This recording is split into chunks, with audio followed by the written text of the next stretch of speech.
നമ്മുടെ തൃശ്ശൂർ ജില്ലയിലെ വടക്കാഞ്ചേരിയിലെ രുദ്രമഹാകാളിക്കാവ് ക്ഷേത്രം, നമ്മുടെ ഉത്രാളിക്കാവ് ക്ഷേത്രം. തൃശ്ശൂർ പൂരം കഴിഞ്ഞാൽ പിന്നെ ഏറ്റവും കൂടുതൽ ആൾക്കാർ തിങ്ങി വരുന്നൊരു ക്ഷേത്രമാണ് ഉത്രാളിക്കാവ്. വടക്കാഞ്ചേരി, കുമാരനെല്ലൂർ, ഏങ്കക്കാട് ഇതൊക്കെയാണ് നമ്മുടെ അയൽ ഗ്രാമക്ഷേത്രങ്ങൾ ഉത്രാളിക്കാവിൻ്റെ. ഇവരാണ് ഈ പൂരത്തിന് ശരിക്കും പറഞ്ഞാൽ നേതൃത്വം കൊടുക്കുന്നത്. ഏകദേശം ഒരു 7 മുതൽ 11 ആനകൾ വരെ ഇവർ നിരത്തും. അതുപോലെ തന്നെയാണ് ഇവിടുത്തെ വെടിക്കെട്ടും. നല്ല ഒന്നാന്തരം കളറാണ് നമ്മുടെ ഉത്രാളിക്കാവ് പൂരം. കുന്നിൻ്റെയൊക്കെ ഇടയിലായിട്ട് സ്ഥിതി ചെയ്യുന്ന ഒരു ക്ഷേത്രമാണ് നമ്മുടെ ഉത്രാളിക്കാവ്. അതുകൊണ്ട് തന്നെ ഈ കുന്നുകളുള്ളത് കൊണ്ട് തന്നെ നമ്മൾ വെടിക്കെട്ട് നടത്തുമ്പോൾ ശബ്ദങ്ങളൊന്നും അങ്ങനെ പുറത്തേക്ക് പോകത്തില്ല. നമ്മുടെ ഈ കുന്നുകൾക്കിടയിൽ തന്നെ നിറഞ്ഞു നിൽക്കുക ശബ്ദം. അതുകൊണ്ട് തന്നെ ഘനഗംഭീരമായിട്ടുള്ള ശബ്ദമാണ് നമ്മുടെ ഉത്രാളിക്കാവ് പൂരത്തിൻ്റെ വെടിക്കെട്ട് കാണുമ്പോൾ നമുക്ക് ഫീൽ ചെയ്യുന്നത്. തൃശ്ശൂർ പൂരം പോലെ തന്നെയാണ് ഉത്രാളിക്കാവ് പൂരവും മലയാളികൾ നെഞ്ചിലേറ്റിയിട്ടുള്ളത്. ഉത്രാളിക്കാവ് പൂരത്തിന് എന്താ പറയുക, നമ്മുടെ കേരളത്തിൻ്റെ നാനാഭാഗത്തു നിന്നുള്ള ജനങ്ങൾ വന്നങ്ങ് തമ്പടിക്കും. റോഡൊക്കെ ഭയങ്കര ബ്ലോക്കായിരിക്കും. എനിക്ക് തോന്നുന്നത് ഞങ്ങൾ ചെന്നപ്പോൾ തന്നെ അവിടെ എന്താ പറയുക, റോഡൊക്കെ പോലീസുകാർ ബ്ലോക്ക് ചെയ്തു, വണ്ടിയൊന്നും അങ്ങോട്ടും ഇങ്ങോട്ടും വിടുന്നില്ല. അകപ്പാട് മൊത്തത്തിൽ തിരക്കും ബഹളമൊക്കെ. എന്താ സംഭവം നമുക്കറിയില്ല. നമ്മൾ ആദ്യമായിട്ടാണ് ഉത്രാളിക്കാവ് പൂരത്തിന് പങ്കെടുക്കുന്നത്. നമ്മുടെ കുട്ടിക്കാലത്തൊക്കെ നമ്മൾ പറഞ്ഞു കേട്ടിരിക്കുന്ന കഥകളൊക്കെ പോലെ തന്നെയാണ് നമ്മുടെ ഉത്രാളിക്കാവ് ക്ഷേത്രത്തിൻ്റെ ഉൽപ്പത്തി. എന്താ പറയുക, ഇതൊരു രുദ്രമഹാകാളിക്കാവ് ക്ഷേത്രമാണ്.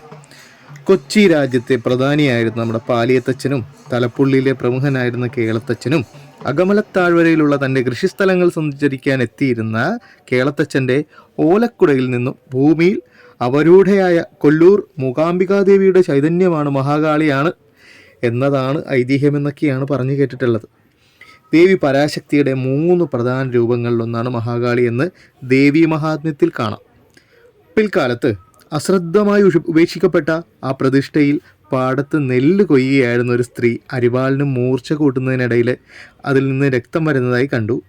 പ്രശ്നം വെച്ച് നോക്കിയവർക്കോ ശിലയിലെ പരാശക്തിയുടെ സാന്നിധ്യം ബോധ്യമാവുകയും ചെയ്തു. തുടർന്നാണ് യഥാ ആചാരവിധികളോടുകൂടി ക്ഷേത്രം നവീകരിച്ചത്. ഇങ്ങനെയൊക്കെയാണ് നമ്മുടെ ഉത്രാളിക്കാവ് എന്നുള്ളതാണ് കേട്ടറിവ് കേട്ടോ. കൊടുങ്ങല്ലൂർ ഷൊർണൂർ സംസ്ഥാന പാതയിലൂടെ വന്നിട്ട് വടക്കാഞ്ചേരിയിൽ നിന്ന് ഏകദേശം 2 കിലോമീറ്റർ വടക്കോട്ട് മാറി നമുക്കൊരു തീവണ്ടിപ്പാതയുണ്ട്. അവിടെ അകമലത്താഴ്വരയിലെ പാടങ്ങൾക്കരികിലായിട്ട് മനോഹരമായ നമ്മുടെ ഉത്രാളിക്കാവ് ക്ഷേത്രം കാണാം. ഇത്തവണത്തെ പൂരത്തിനും നമ്മുടെ വടക്കാഞ്ചേരിയും ഏങ്കക്കാടും കുമാരനെല്ലൂരും ഒക്കെ മത്സരിച്ച് ആനയെ കൊണ്ടുവന്നിട്ടുണ്ട് കേട്ടോ.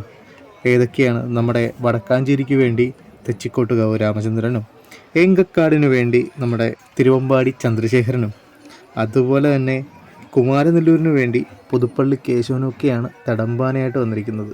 മധ്യകേരളത്തിലെ പുരാതനമായ വേലാഘോഷങ്ങളിൽ പ്രമുഖ സ്ഥാനമാണ് ഉത്രാളിക്കാവിലെ പൂരത്തിനുള്ളത്. കുംഭമാസത്തിലെ ആദ്യത്തെ വെള്ളിയാഴ്ച കഴിഞ്ഞുള്ള ചൊവ്വാഴ്ചയാണ് ഉത്സവം കൊടിയേറുന്നത്. ഒരാഴ്ച നീണ്ടു നിൽക്കുന്ന ഉത്സവത്തിൻ്റെ സമാപന ദിവസമാണ് പൂരവും അതിനോടനുബന്ധിച്ചുള്ള മറ്റു പരിപാടികളും.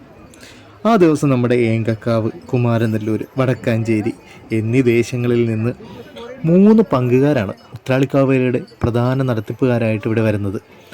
ഓരോ ദേശക്കാരും 11 ആനകൾ വീതം മൊത്തം 33 ആനകളെ പൂരത്തിന് എഴുന്നള്ളിച്ച്, ഇത് കൂടാതെ വിവിധ സമുദായക്കാരുടേതായിട്ടുള്ള കുതിരവേലയും കാളവേലയും ഹരിജം വേലയും എന്നീ പരിപാടികളും മുട്ടിറക്കൽ എന്ന വഴിപാട് ചടങ്ങും ഇവിടെ പതിവായി നടക്കുന്നുണ്ട്. ഇവിടെ പിന്നെ എടുത്തു പറയാനുള്ളത് നമ്മുടെ ഉത്സവത്തിലെ മറ്റൊരു പ്രശസ്ത ഇനമാണ് ഇവിടുത്തെ നടപ്പുര പഞ്ചവാദ്യം. അതായത് നമ്മുടെ ഇലഞ്ഞിത്തറമേളവും പാണ്ഡിമേളവും ഇവയെപ്പോലെയൊക്കെ തന്നെ പ്രിയങ്കരമാണ് നടപ്പുര പഞ്ചവാദ്യവും.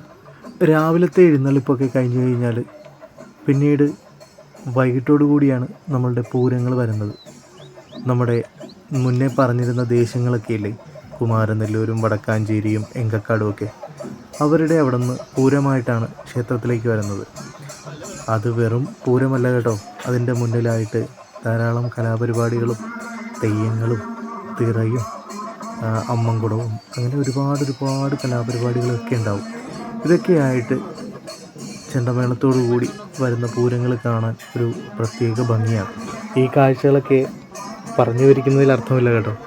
ഇതൊക്കെ നേരിട്ട് കണ്ടാസ്വദിക്കേണ്ട കാഴ്ചകൾ തന്നെയാണ്. രാവിലത്തെ വെടിക്കെട്ടോടുകൂടി പൂരനഗരിയിൽ നിന്ന് എല്ലാവരും വിടവാങ്ങും. പിന്നെ കാത്തിരിപ്പാണ് അടുത്ത പൂരത്തിന് വേണ്ടിയുള്ള.